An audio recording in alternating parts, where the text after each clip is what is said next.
What is going on YouTube? Welcome back for another Pokemon Quest episode, and today's episode, episode 9, we'll talk about Pokemon stats, and I'm going to be answering such questions as why at 100% crit chance does my Pokemon not crit, and why is that bingo bonus grayed out? Let's jump straight into the video.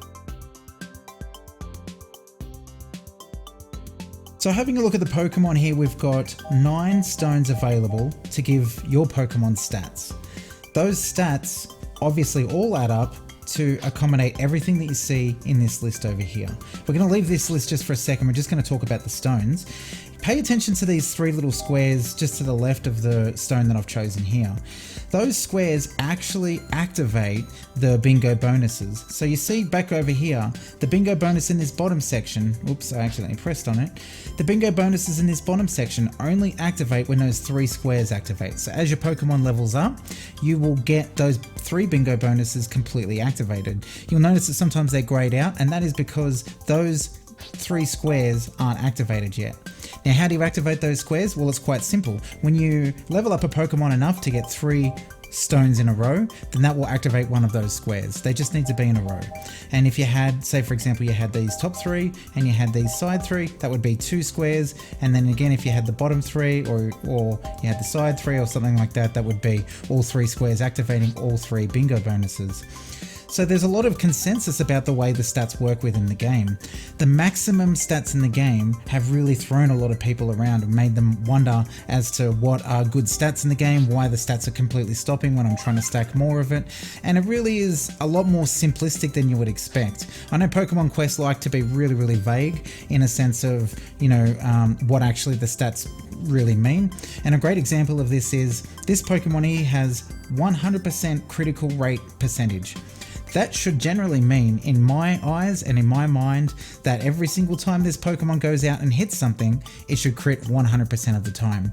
But when in actual fact, what isn't explained is that it's not 100% crit rate chance, it's plus 100% of the base crit rate chance, and it doesn't allow you to go any further than that.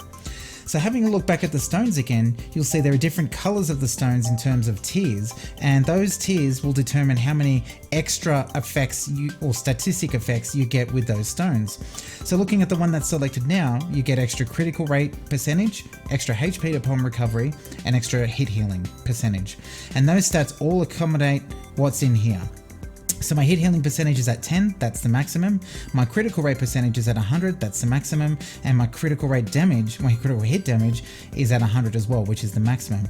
So all of these little stats inside of these stones add up to the point where you can get to the maximum in these things. And you've got to figure out what's important to you to start with, because obviously you're not going to be able to max out everything, especially to begin with. So you've got to think of what's the most important thing.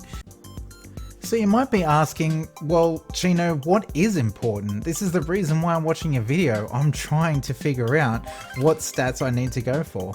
Well, to base it around the type of Pokemon that you're going for would be the best way to do it.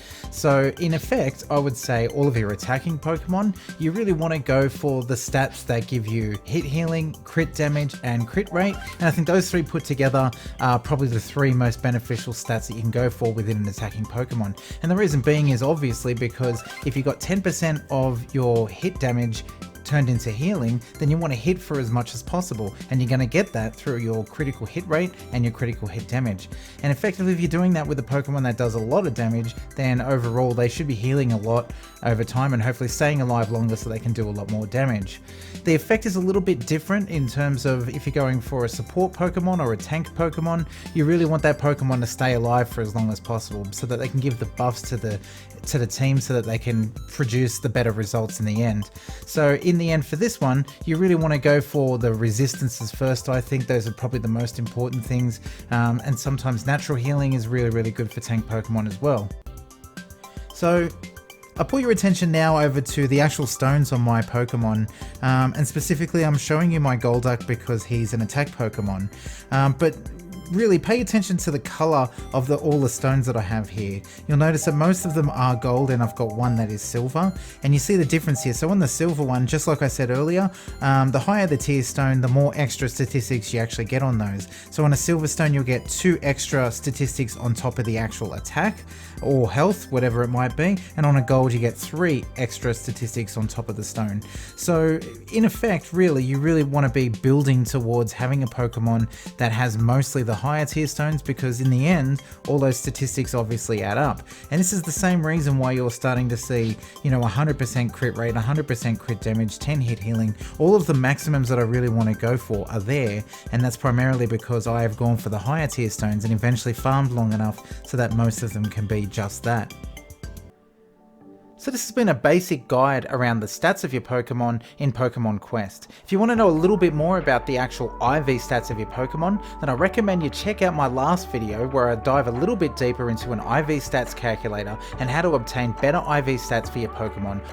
If this video was helpful in any way, then please hit the like button and subscribe, of course, and I'll see you guys in the next one.